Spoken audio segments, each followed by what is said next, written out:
नाविल खातून ने अपने हैंडबैग से निकाला ही था। इस खातून के साथ बैठे हुए लड़के के चेहरे पर तंजिया मुस्कुराहट एक पर। उसने खातून की तरफ देखा जो हिजाब में थी।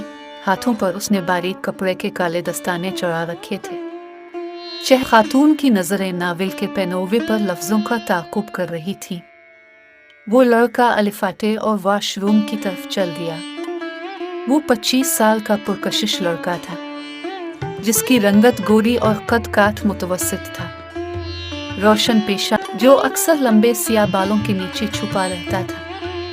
काली सियाह आंखों में अक्सर और बेशतर लाली रहती। इस लड़के ने वॉशरूम की तरफ जाते हुए बिजनेस क्लास के दूसरे मुसाफिरों पर वाजिबी सी निगाह डाली, जिनमें से काफी सारे लंच करने के बाद नींद की आगोश में थे, जो अक्सर लंबे सियाह बालों के नीचे। इस जहाज ने लंदन के हीथ्रो एयरपोर्ट से लाहौर के अल्लामा इकबाल इंटरनेशनल एयरपोर्ट के लिए अलिफारन भरी थी। वो लड़का वापस आकर अपनी सीट पर बैठने लगा तो बैठने से पहले इसने फिर से नाविल पढ़ती हुई खातून को बगौर देखा। वो अपनी दायना में मगर नाविल पढ़ रही थी। वो नौजवान सुनना चाहता था, पर उससे नाविल पढ़ती हुई खातून की लाइट से अलिफालझन हो रही थी।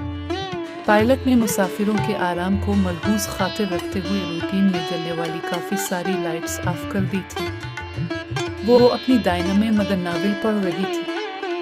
वो नौजवान सुनना चाहता था, पर उससे नाविल पढ़ती हुई खातून की लाइट से अलिफालझन हो रही थी। पायलट ने मुसाफिरों के आराम को मलहूज खातिर रखते हुए रूटीन में जलने वाली काफी सारी लाइट्स ऑफ कर दी थी। वो अपनी दायना में मगर नाविल पढ़ रही थी। खातून ने नाविल के अगले सफ़े को बड़े सलीके से पलटा। लड़के की नज़र उसके हाथों पर थी, जिसका अंदाज़ा खातून को हो चुका था। लड़के की बेचैनी भी इसने भांप ली थी। भाई, आपको मेरी वजह से कोई परेशानी है?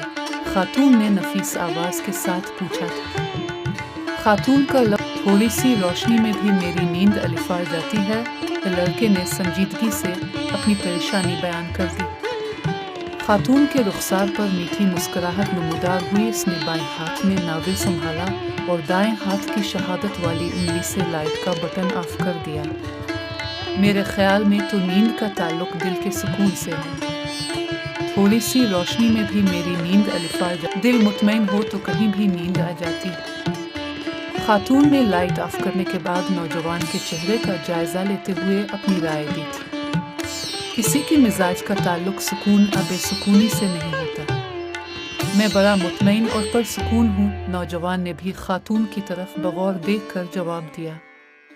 दिल मुतमईन हो तो कहीं भी नींद आ जाती है।